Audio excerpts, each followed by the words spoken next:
Okay, it's 2 o'clock, at least here in Massachusetts, and we'll get started. Welcome everyone to the second session of Website Builder webinar. I'm Nancy Doherty, an analyst with National RTAP. And today, as I mentioned 2 weeks ago on September 9th, we are here today to answer your questions and hopefully hear from you about any progress you've made on developing your website.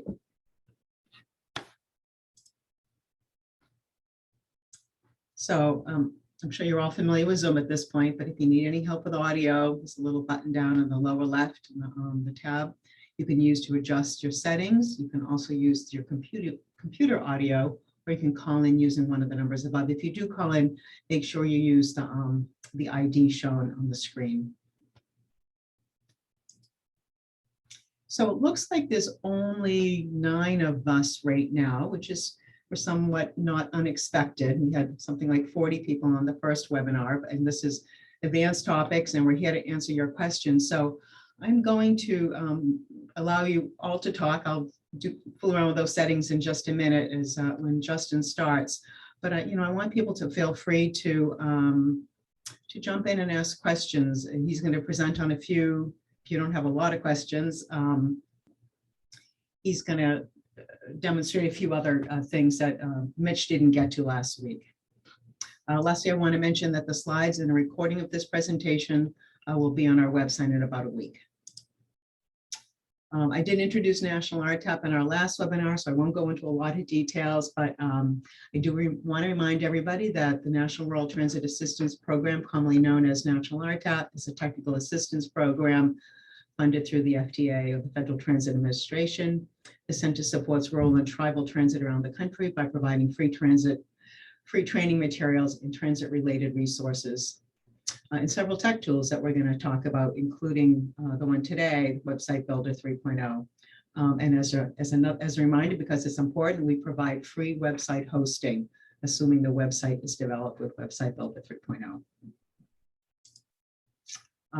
Our speaker today is Justin Heavenrich. He is with Devobal Technologies. He's the project manager for Website Builder.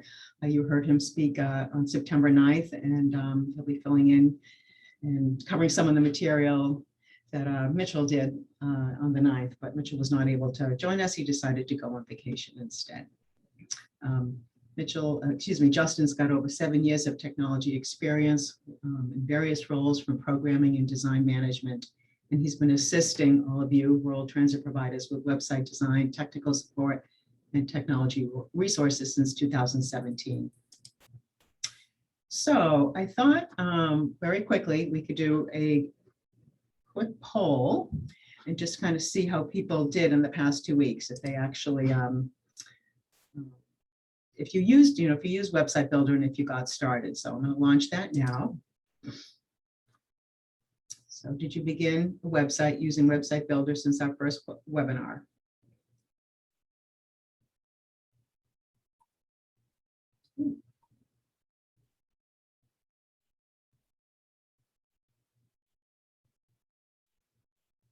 Okay, I think 8 of you participated in the, there's a few additional people now, it's 11 people.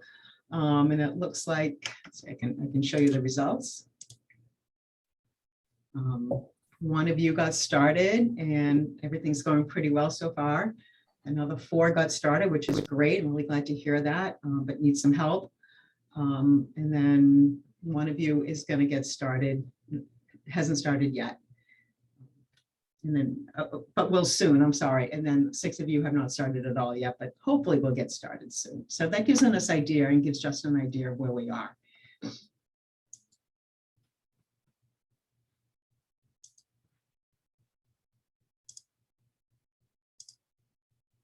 So at this point, Justin's going to jump in and do a little bit of a very, very quick review of kind of some of the key topics that we talked about last week. Justin?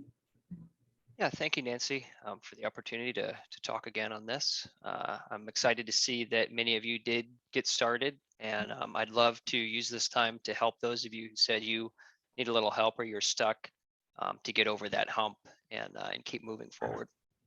So what is Website Builder? Website Builder is a cloud-based CMS content management system that you can access from anywhere.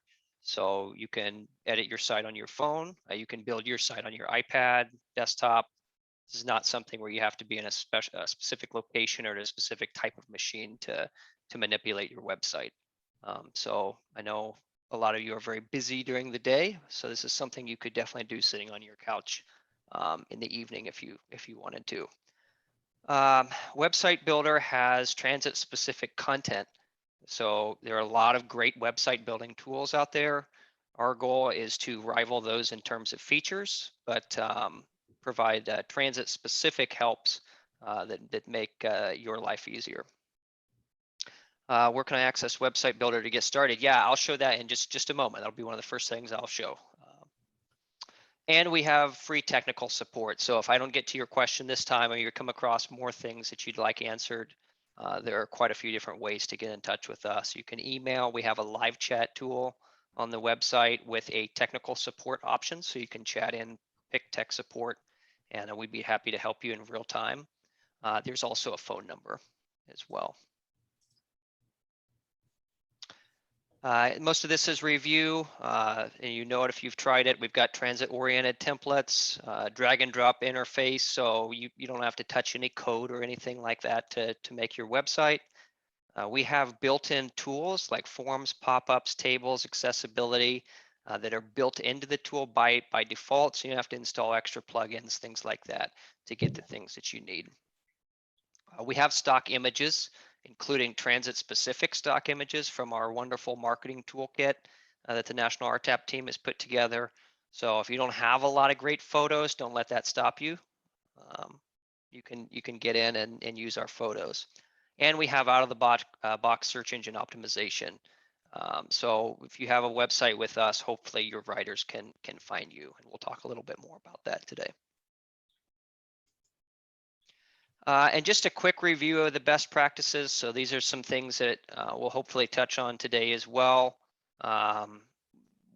Visitors scan content and they skip to what they're looking for. So walls of text generally aren't read. Unnecessary content on the home page especially is distracting. So we'll talk about ways to reduce that. And visuals and links are great, and we'll show you some ways to include those.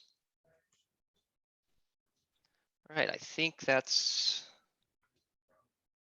yep. So we'll go ahead and go to I will share my screen, and we'll kind of use this time for both. I have some topics that I can cover, but at any time, feel free to ask a question, jump in, even if it's completely unrelated to what I'm saying. I would rather help someone over a hump than cover something that nobody cares about at this point in time.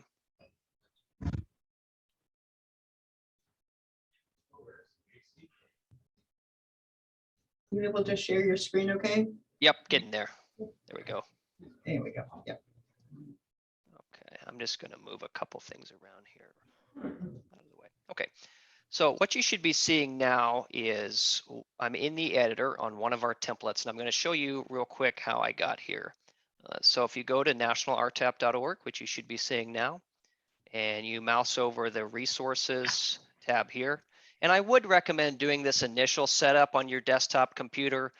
It's a little easier to navigate the template picker and preview all the different modes on a desktop. So maybe sign up for it on desktop.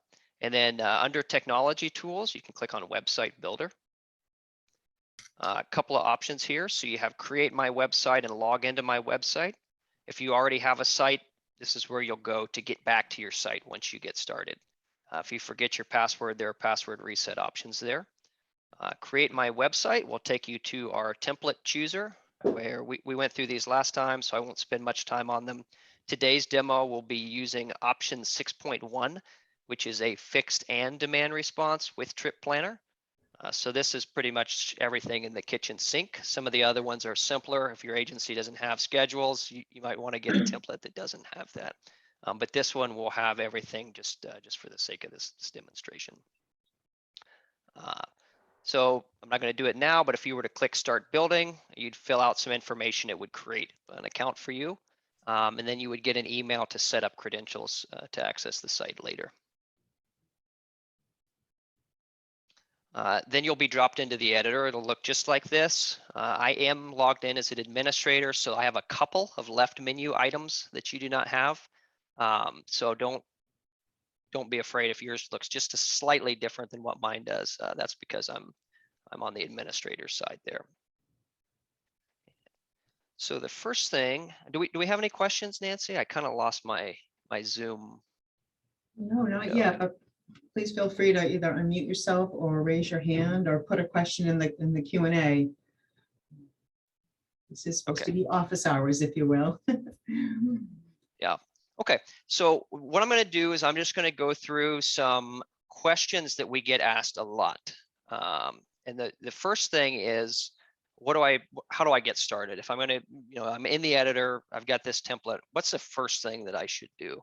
Well, the first thing that I would do is go into this content section right here. It's in the left menu, and click on this business info and put in all of the information for your business name, your business type, your address, your phone number.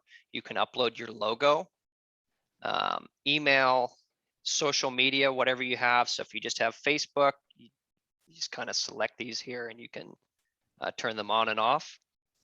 Business hours, and then additional schema fields. That's probably not something you need to worry about at this point. And what this does is this enables what's called your local business schema for Google. This is what, when Google scans your site, they're going to scan all these fields, crawl them, and then pull them into the Google search result for your agency.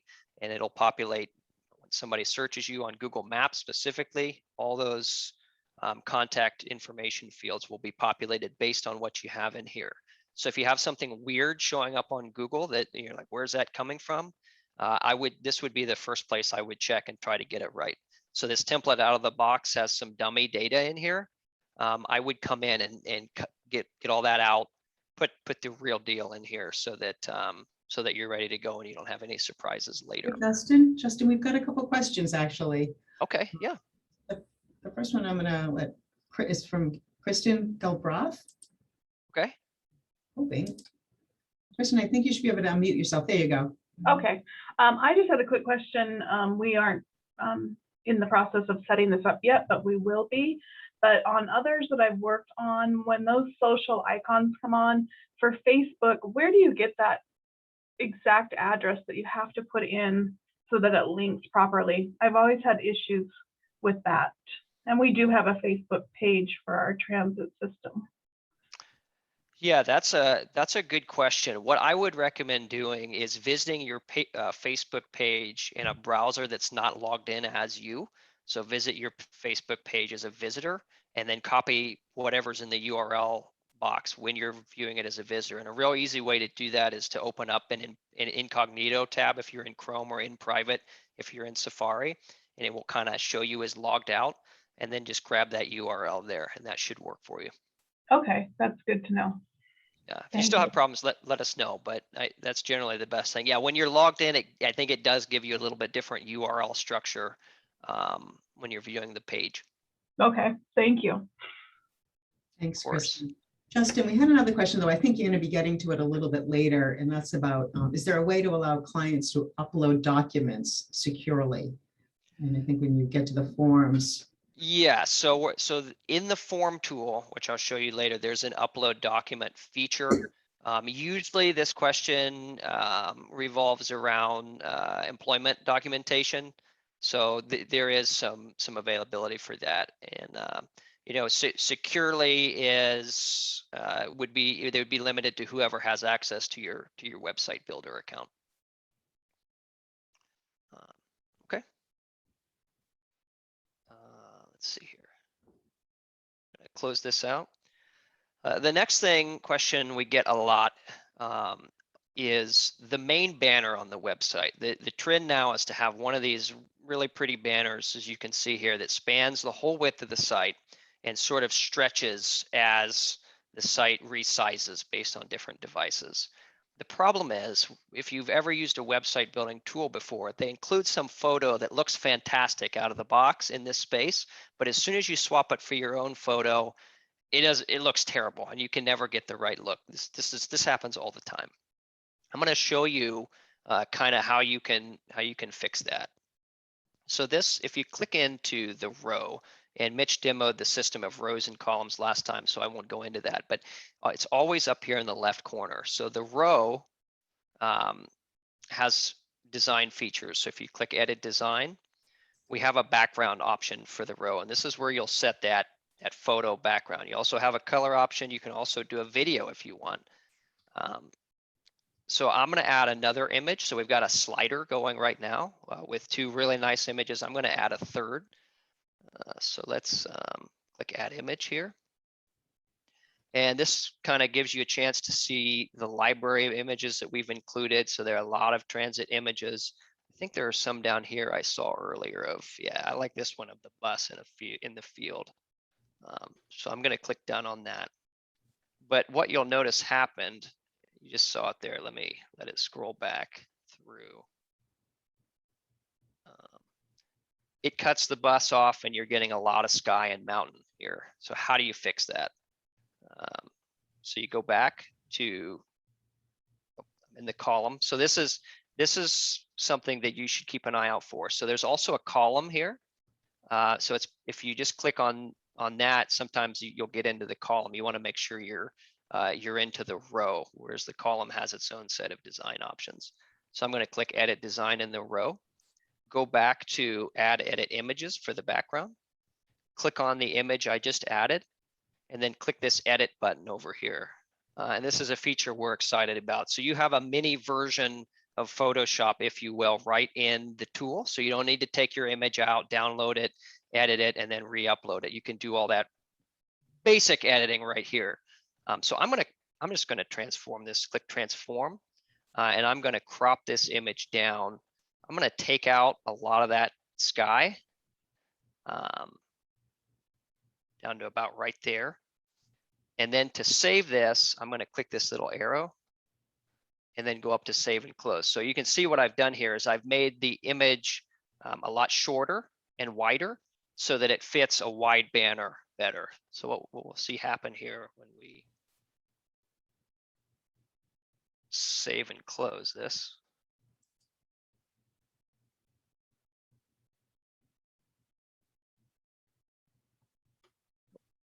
Get it X'd in time. There we go.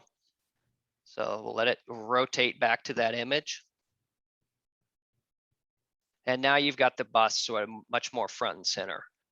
So you can crop your photos to be short and wide if you're going to use them for a full width banner. And we can help you with that as well. But this is a question I've gotten a lot. So one of the things I like about this template is the simplicity of it. You are immediately hit with the title, welcome to, and then you can fill in the your blank here, and then city and state. And city and state is helpful because a lot of transit agencies have the same name.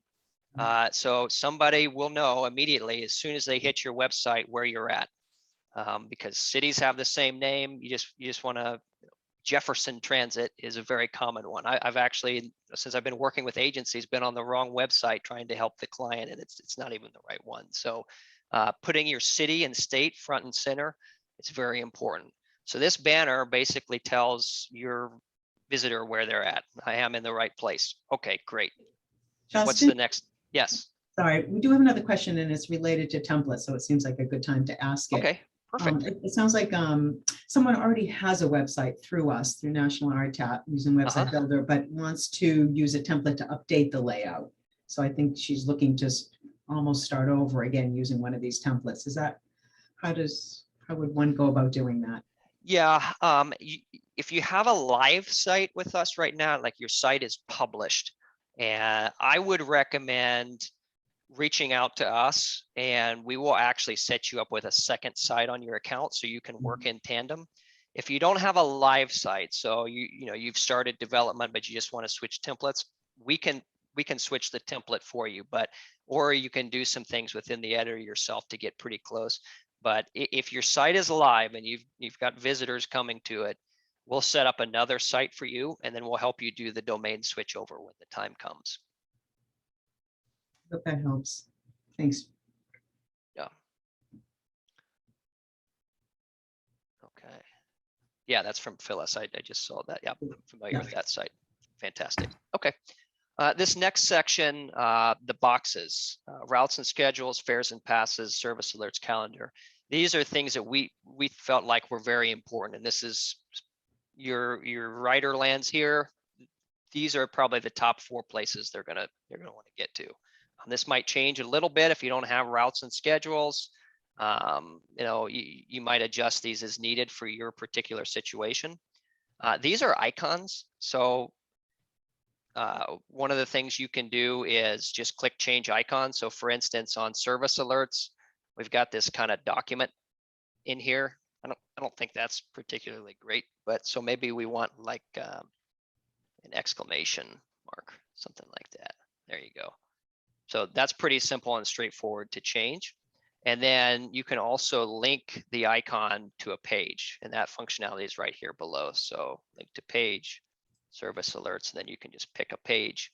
One thing you'll notice about the tool is we always have content and design. These are consistent throughout the entire tool. Content is where you change what the thing says and how it functions. Design is how it looks.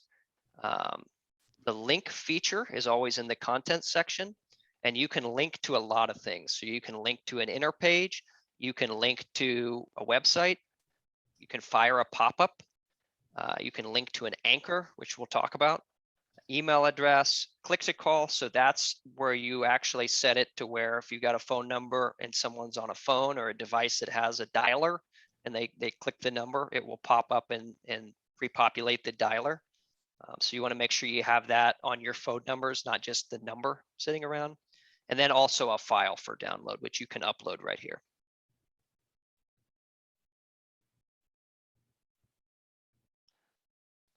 Okay. So the next thing I'm going to do is add a section to the home page. So one thing I noticed this section is missing. We don't have the trip planner on the home page. You may or may not want it on your home page, but I'm going to show you how to add a section if you would like. So we're going to click on the row and we're going to click on add. And then we have an option to add some items. So we have row above, row below, column, section. I'm going to add a row below. And what you'll see happen there is I get another row below the row with the boxes where I can put whatever I want. So now I'm going to go to widgets. And we covered this before, but all content is populated through widgets. So chances are if you're looking to display information in some way, you'll find it in the widget section. So I'm going to go to trip planner and just drag this right down where I want it to go. And here's my trip planner. So you'll notice it needs a little styling. The colors aren't exactly right. And I may want to tweak a few things. So this is a good opportunity to demo the design tab. So I've got some options here. One thing I might want to do is add a background. So let's put some gray background. Border, let's skip the border for now. Heading text style. My color is not blue, it's red. And maybe it's a little too big. Maybe I want it centered. So subheadings, those are okay. Button style, it looks a little wide right now. So let's shrink that down. Maybe something like that. And height, I like about a 50 pixel tall button, but I can't see it very well. So let's change the background. So my background color is transparent right now. Let's make it red. There we go. And text color looks good. Input boxes, the gray input boxes don't look as great against the gray background. So let's change that background color to white. And there we go. We've got a pretty nice looking trip planner. I could do a little more adjusting, but just that quickly, we've made it look a lot nicer and a lot closer to what our brand colors are. And almost all of the widgets have similar design features. Any questions about that? Design, trip planner? Justin, we should probably mention that the trip planner will send you to Google Maps. And if you have fixed routes, your schedule and your routes need to be published on Google Transit. And to do that, you would need to upload that. The GTF is General Transit Feed Specifications, or GTFS data, through Google Transit. And we can help you with that using another one of our tools, GTFS Builder. We're not going to talk about that today. But for this trip planner to work for your services, that information does need to be published first. That's right. And there's no need to link the trip planner to your services. It just pre-populates start and destination in the Google Transit feature. So it will show both your service, and then if someone's trying to get further, it will show another provider's service to get to an extended destination. So there's so set up for the trip planners, you just basically drag it on the page and design it, as long as, like Nancy said, you have your GTFS configured with Google.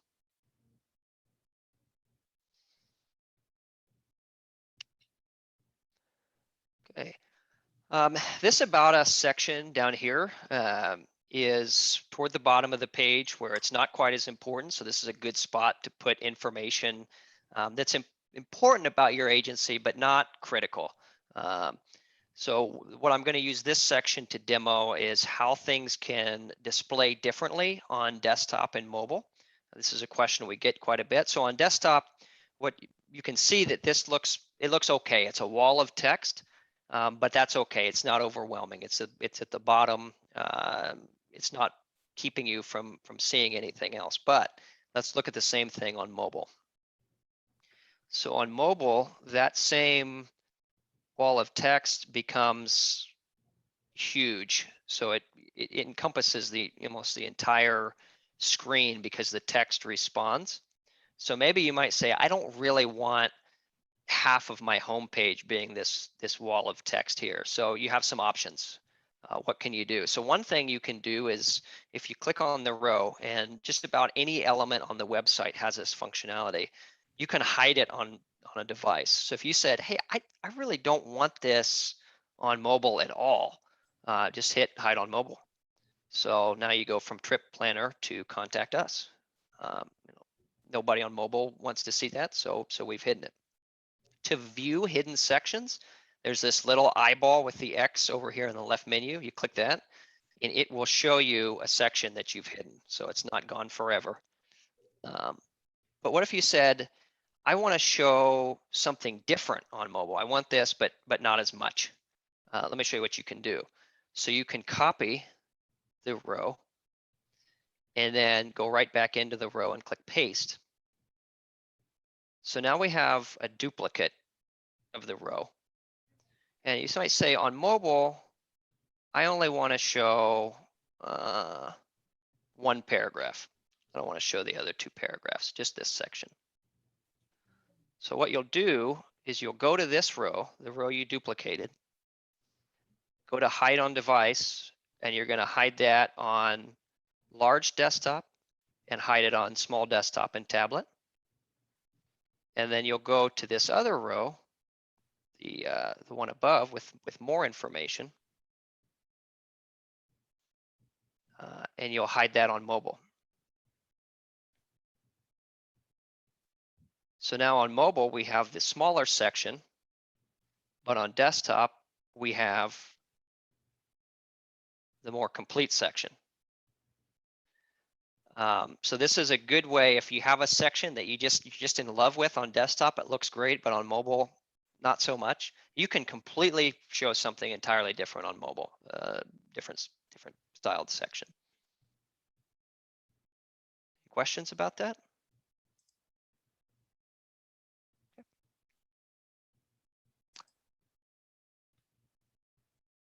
Let's go to, oh, okay.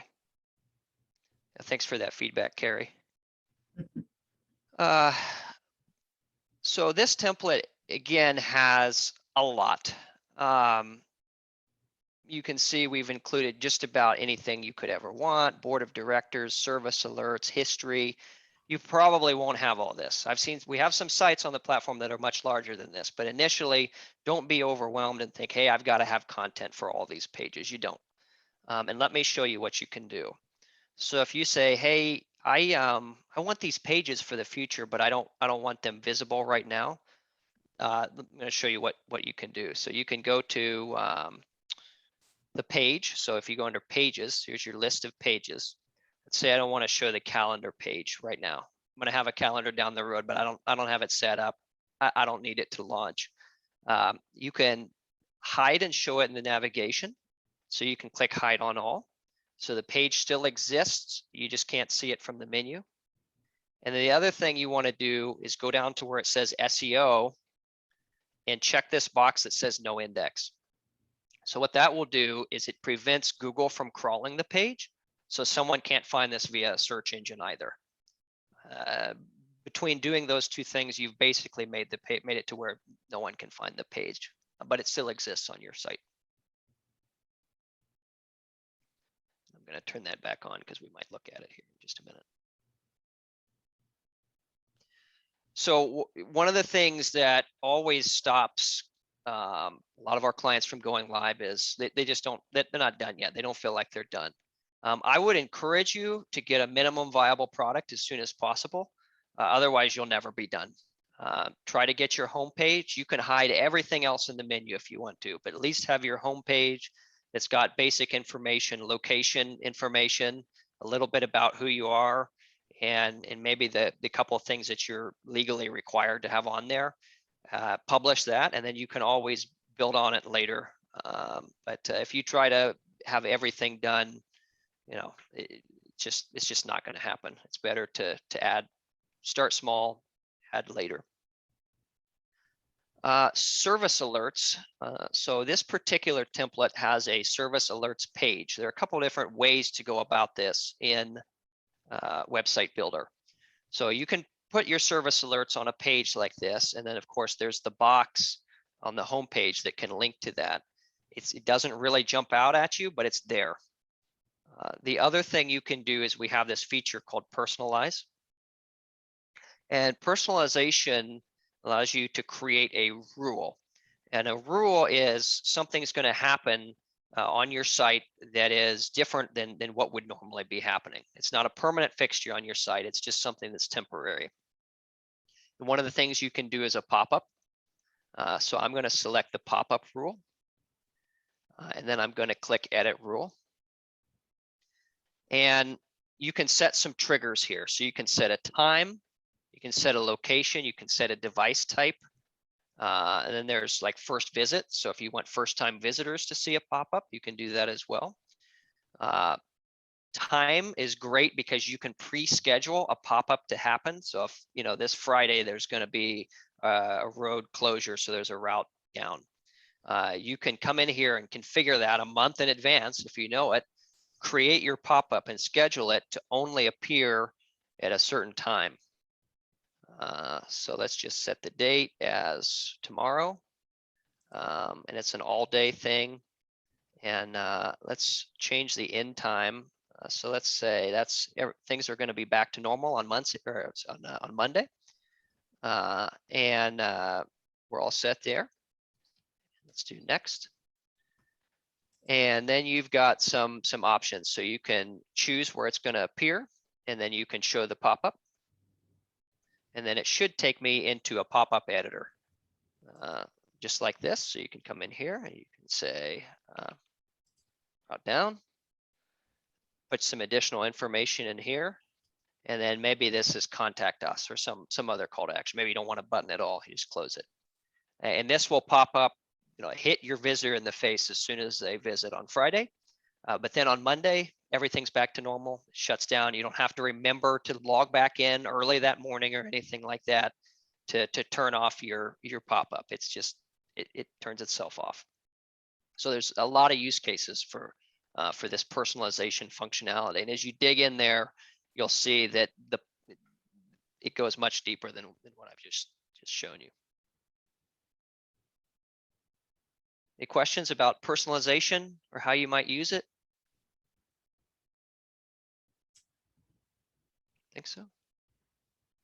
Justin, before we jump on to the next topic, I do want to just encourage, I think there were at least 5 or 6 people said they had started their website since September 9th. This was in the poll, but that they had some questions. So we'd really love to hear from you. So the questions you ask are probably questions that other people have as well. Yeah, and if you like, I logged into the administrator login for a reason, so I can hop into someone else's site. So if you've created a site and you'd like for me to hop into it right now and look at something for you, I'd be happy to do that. I'm not seeing any brave souls yet, so, but Okay. if I do, I'll let you know. Okay, excellent. Schedules. Oh, Okay, yeah, Megan. So schedules there are several different ways to do schedules, and some of them are wrong and some of them are better. So this particular template has schedule tables using our table widget. This is actually where I was heading next. You can also use embedded Google Sheets. PDFs are questionable because of compliance concerns. So if you've gone into Adobe Acrobat and you've done a really great job of making your PDF compliant for a screen reader, you can get by with that. If you have not, I would strongly encourage you to build it using a format like this or Google Sheet, which is also fine. or our GTFS builder, because that way you know for sure that your schedule matches what's up on Google. Yeah, the GTFS builder tool will I think it does spit out like an Excel version, which you can then Yes. upload to Google Sheet and share on the website. Yeah. So this particular template has an image of the route map, and this is just an image, so it doesn't have a lot of accessibility to it. But we've also included a table, and you can come in and configure your table however you like. It's just sort of a mini spreadsheet. You can also upload a CSV if you've got all this in a sheet already. You don't have to spend a lot of time building it back out. So there's that. And to change the design options, you'll come in here and you've got background color options for this first row, the left side. So you can come in here and kind of see how we've gotten this look with the table. Justin, we have another question from Phyllis. I don't know, can you see it? We list our board minutes. Okay, can we create a folder for some of the older minutes? Can we change the default order of uploaded doc to most recent when adding the latest minutes? So I'm not sure how you're doing this now. Let me show you how I would probably handle it. Let me see what we've got. Okay, so I'm on the board of directors page. We have a widget called list.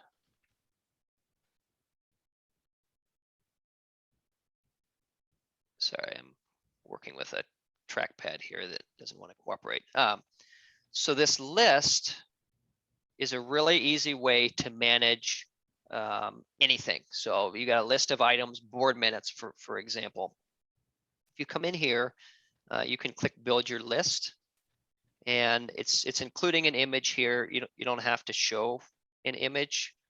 So I'm going to click image element none. But if you've got, let's see here. So you've got title, description. You may not have a description, so it may just be a date. So let's just do 9/1/21. Then we add a link, file for download. Can upload a file here. Select a file. Then what I can do, so it appears here, and you can style this item link button however you want, but it pre-populates it to the top, and then you can always drag to reorder these as well. So this is probably how I would handle a minutes thing. If you have tons of these and you want a better solution for archiving them, reach out, and we have some options we discuss, but this usually is the best way. And then you can add more pages for each, say you want to do a year, 2020, you can have a page that has a list for that, and then you can have something down here that says something like archive, and then links to those pages for each year. Thank you.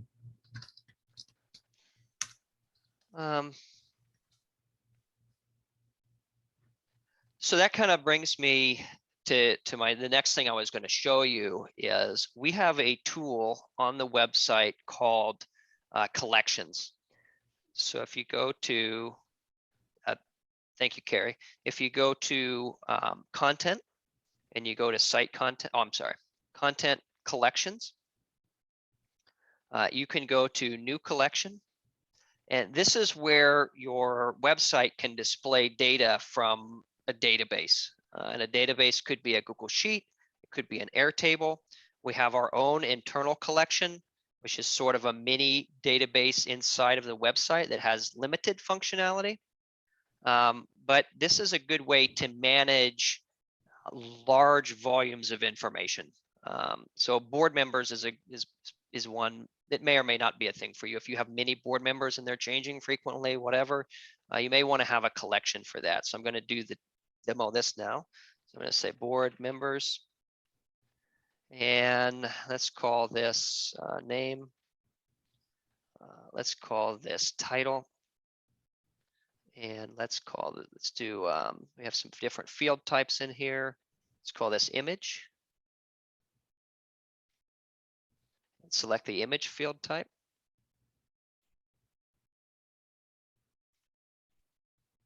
Jane Doe, chair, and let's pick an image.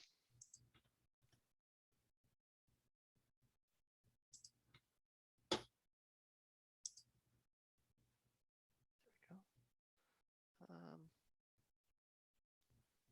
Just use this. Just use this person right here. And we're done with that. And you can add many rows, but then what you can do is you can come in. So this particular widget is a photo gallery widget. You can click this little gear up here, click connect to data, map that to the board members collection we just created. And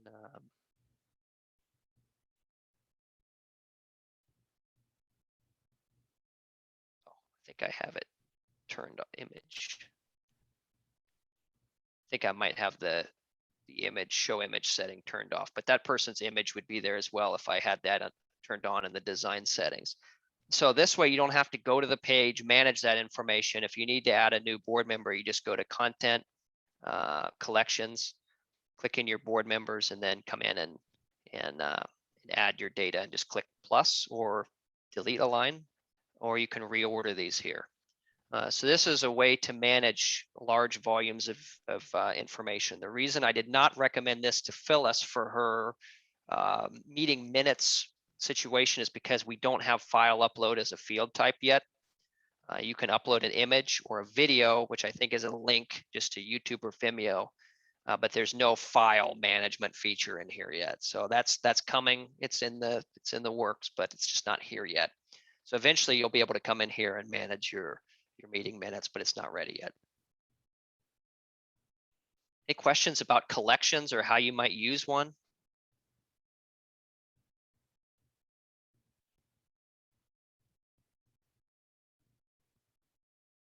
Okay. How would you upload stories? Is a story like a testimonial? Bio. Yeah, so that I would say that's probably an extended feature of collections. So you could come in. So if your board of directors has a bio for each person or an employee, you can go back to collections and add another field to here. So let's call this field 4. Let's call this bio. and then test bio. Done that.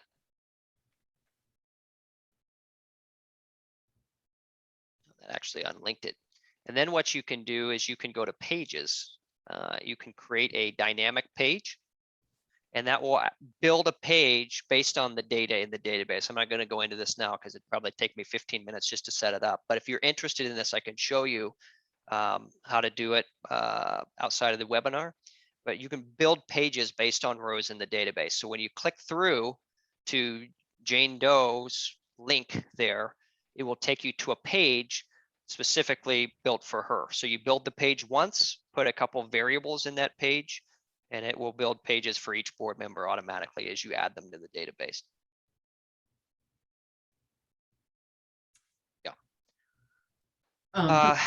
Kathy, I'm assuming you mean within collections. So within collections, there's no ETA. I would say a couple months. I don't want to promise, but that doesn't mean that you can't use files generally. So the list widget, like I was showing Phyllis earlier, if we go back here, you can upload files here. You can just manually link to files if you just have, a page where a text widget where you have your list of dates. You can manage your files in content, site content, manage files.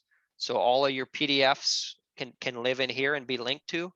So it's not that you can't, have meeting minutes on your website. You just can't use them with the collections feature yet for easy management.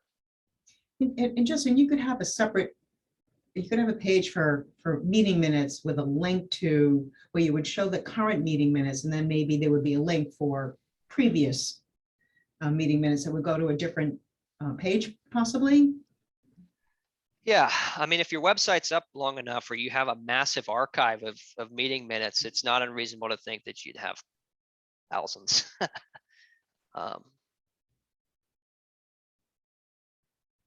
Okay, thank you. Yeah. That helps. So the question I think Nelly's asking, the contact us widget, does that have fields for file uploads? Yeah. So the contact widget, let's look at that. That was a question earlier. Why don't we go ahead and move to that? So I'm going to set this up on the employment opportunities page.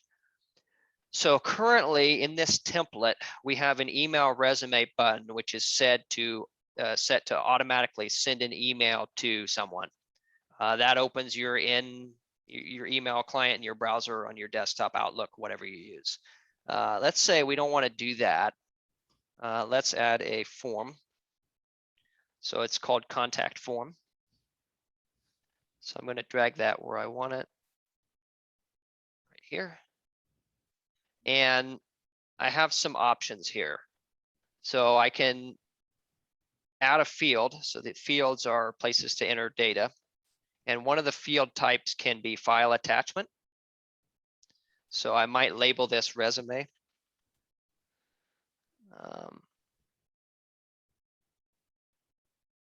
And let's just go ahead and close this. So you can adjust the layout of these fields and what they look like, but resume upload file will work. And then under submission, you have submission recipients. So this will send an email to whoever's email address is in this box, and you can have multiple comma separated email addresses. So, hr@yourtransitagency.com and the directory, you can put them in there, change the subject and sender name so they know it's coming from, this might be new employment application. And the sender might be transit website, whatever. So it's not spam, where it's coming from, and that will send to you. Submission actions, you can add a thank you message, an error message. You can also redirect to a page. So if you want a really nice thank you page or to show additional information, you can do that. This is also a good way to hide some information. If you want to kind of hide something and collect an email first, you can do that. We also have integrations here. So you can integrate with a Google Sheet, and this might be where you're going, Nelly. So you could theoretically set your contact form to populate a row on a Google Sheet, and then turn around and populate content on the site by creating a collection using a Google Sheet as the database. So, I mean, if you had somebody on your staff, you said, hey, I want you to upload meeting minutes to this page, you create a contact form for minutes. They go, they fill in the fields. One of them's a date, a title, a PDF. They upload it. It goes to the Google Sheet. And then, you populate some widget on your site using data from that Google Sheet. We've done that before. It's kind of a fun way to set things up without giving somebody full access to the website itself. There are also contact form integrations with MailChimp, Constant Contact. So if you use one of those for email alerts, Constant Contact also has SMS stuff built in. So if you're using that, I think MailChimp might now as well. I'm not sure. Webhooks allow us to integrate with other third-party tools. So if there's some other provider you want to capture information for, please reach out and we can try to make your site talk to them. So that is available through the contact form.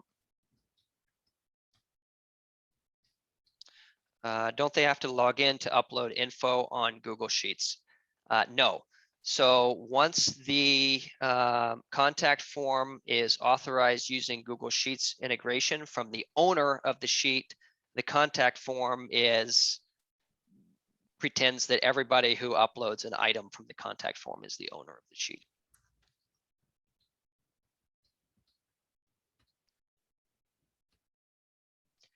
Yeah, so SMS texting. There's no out-of-the-box SMS functionality. A lot of companies like to use this for writer alerts. We do have integrations with some third-party providers, a couple of which are the ones you just saw. Now, those Constant Contact and MailChimp and some of the other marketing tools will require you to sign up for that outside of the platform. A more integrated solution, we have this App Store tab I told you before is hidden by default for National RTAP client users. We can unlock this on a case-by-case basis and sign you up for one of these applications. Some of them do have fees associated with them, so there might be some conversation around that. And Nancy, we can get more information about how that works. But Visita is one that does provide SMS marketing functionality. So that's kind of a cool one you can look at. If you're interested in that, you can go just search Visita, VCITA, and see what it does and how it might integrate with your website. It does that out of the box. We also have some options in here for advanced digital accessibility compliance through AudioEye. That's like the best in the business. You pay a little money and they kind of like guarantee your site, so to speak. Userway accessibility, and there's a few others in here that I won't get into now. But if you're interested in any of that, reach out. It's not available out of the box, so you got to contact us to try to get that set up. So we have about 7 minutes left. Again, I'm just encouraging folks to ask questions. I'd love to hear from the one person in the poll who said that he or she started their website and things were going really well.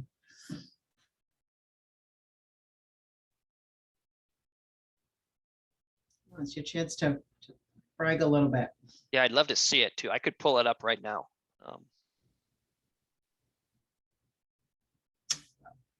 Maybe next time. Maybe next time. Yeah. So I've had it since 2016. So Phyllis, your site is probably one we migrated off the old platform, which those sites were kind of migrated as close as we could get them to what you already had. So like you're saying, it's not really taking advantage of a lot of the new features. It's just kind of what it was before. So they're available. We can take the site or we can start from scratch with a new template.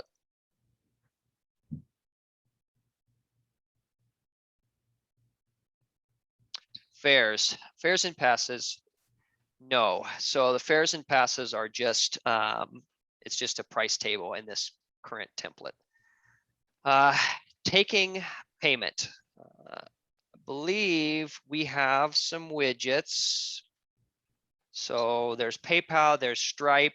There are some ways to do this. If you're already processing payments, you probably have a system in place that you're using that hopefully has some sort of website integration. And if you want us to try to make that connection, we'd be happy to do that on a one-off type situation to see. Usually they give you some stuff that plugs in. It might plug into our e-commerce engine, which is we've turned off by default. It's there. It's a complete store situation, but it's just off. If you don't have something and you're looking for something, I still probably think that there are transit specific tools out there. And I don't right offhand, I don't have any that I recommend that probably are something that you'd grow into. But if you want something quick, we do have the PayPal widget. I think there is a Stripe one. And then we have our e-commerce, which we can turn on, which is more built to sell things like t-shirts than it is to sell bus fare. So A link to that your helps. app. Link to your app would be best. Yeah, your own app and integrate that somehow would probably be better. Yeah, so if you use Square, there are ways to integrate with the website. So reach out, we can try to get you tied in. And then they have their own Square login where they can log in and see the passes, I'm assuming, things like that. What they have left. We have another question from Leslie Banks. She's saying she likes the Callum Transit one. Is there a template that they started with that she can know the link to? So That sounds familiar. Yeah, Clallam Transit.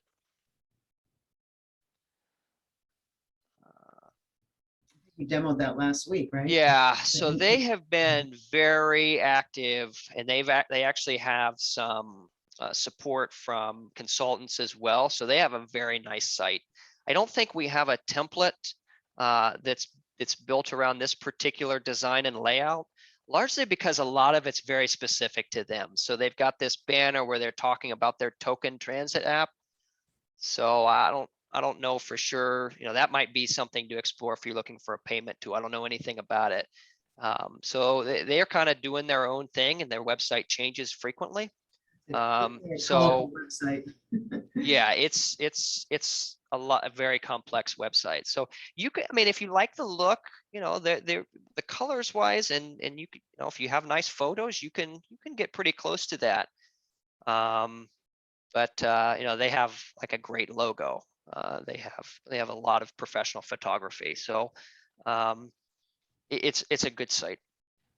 That's the other thing I wanted to mention. I know we're up against time. If you are a consultant or digital agency or someone who does work for recipients, you are perfectly fine to create sites on our platform.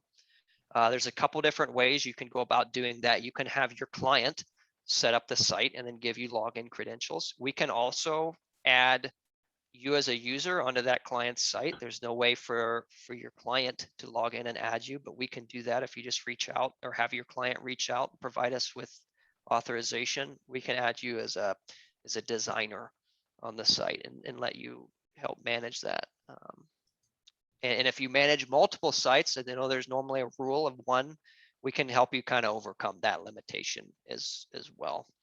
So don't be shy if you are a designer. We'd love to have you an agency type situation, as long as we would want it limited to transit providers or state RTAPs or what 5311 recipients. Nancy? Yes. Yeah. All right. I'm assuming get some compliments. People are very excited, like the drop and drag features, and I totally agree. And I really hope all of you that have attended both webinars will definitely give this a try and be in touch with us. At this point, I just need to make a couple final quick comments. Justin, I'm going to go back to sharing my screen if that's okay. Of course, yeah, I'll stop. Okay. You're seeing my screen at this point, the tackle slide. You see that? Hold on.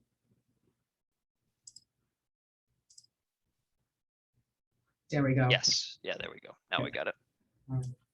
So this is just something that FDA likes us to remind folks of at every one of our webinars, we do have this really cool new feature. It's a new resource that was developed by the FTA and its technical assistance centers. It's called the Transportation Technical Assistance Coordination Library.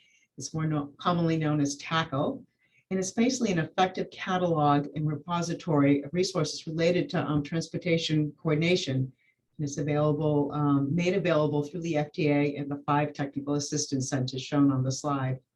And you can access TACO using the URL on the slide. You can do it without or with a dash, with or without www, and it all goes to TACO. So it's very easy to get to. All the resources on the site are free. They're full text, high quality, peer-reviewed resources, and that we encourage people to use and share.